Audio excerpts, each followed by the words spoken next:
Hi everyone, I'm Paul, and today I'm going to present you the Atomic API. This API is built on two contracts, Atomic Assets and Atomic Market. The initial goal of this API was to replicate the market volume charts that we can see, for example, on Atomic Hub. So this is for each collection, the number of sales and the amount of these sales for each day. As you can see, the volume can be either seen in USD or in the chain token, so here EOS. And to replicate that, we need multiple modules. So the first one is the substreams. Substreams is a technology from Streaming Fast that extracts data from on-chain and makes it usable. Here we have two substreams because we have two contracts. Then we have the webhook sync. The webhook sync will run the substreams and send it to a server, send the output to a server. Note that you need one webhook sync per substream and per chain. So for example, if you want two chains, you have two syncs for the Atomic Assets substreams and two more for the substreams Atomic Market. I said it's sending to a server, and in our case, the server will be the ClickHouse sync. So the ClickHouse sync was presented by Julien in a previous video, and I strongly recommend you to go watch it to understand more how it works. Then the ClickHouse sync will insert the data into your ClickHouse database. And this is where the Atomic API is taking part. It's communicating with the database to show you the data you have from on-chain.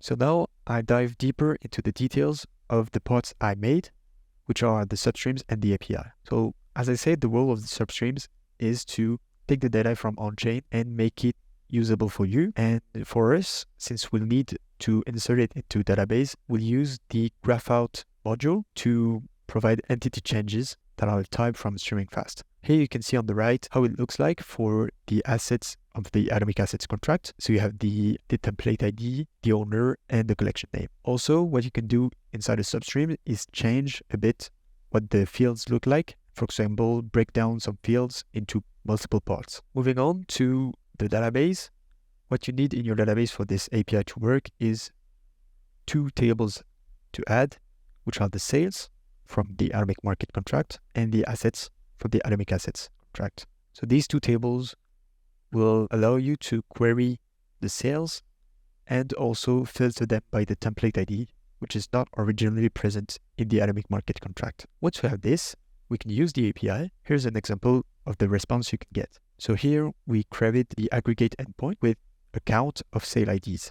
And we can see in the example that it is grouped by the chain and the symbol code of the sale. So either EOS, WAX for the WAX chain, and USD on both chains because it can happen.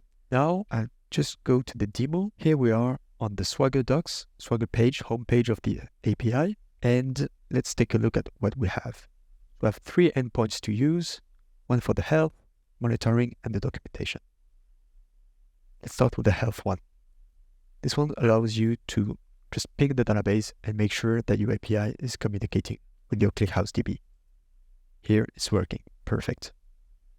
Then back to the usage, the chains endpoint will select you the different available chains in your database.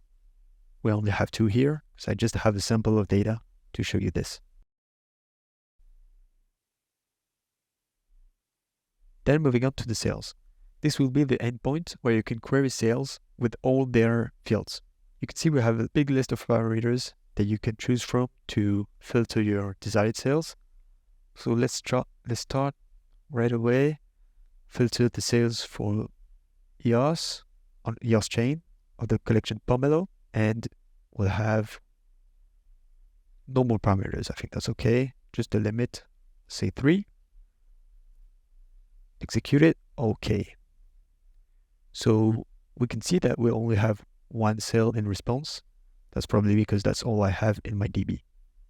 And we can see all the different fields of the sale, transaction ID, the assets concerned, the price with the amount, precision, and the symbol code. This is done splitting in the substreams and everything we need, the chain, the timestamp of the sale. Great.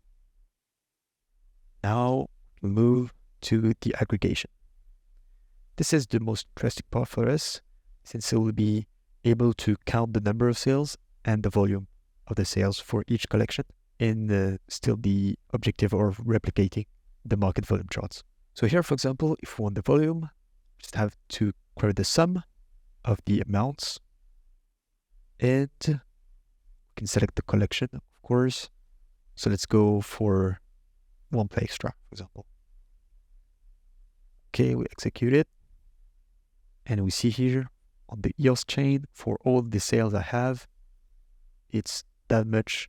Well, it's not that much EOS because the precision is 4. So we have 4 digits after the comma. That's 1, 2, 3, 4. So that's 167 EOS. Quite a lot. And if I count the number of sales from Play Extra, we see in how many sales they made this. 197. Okay. Moving on to the metrics.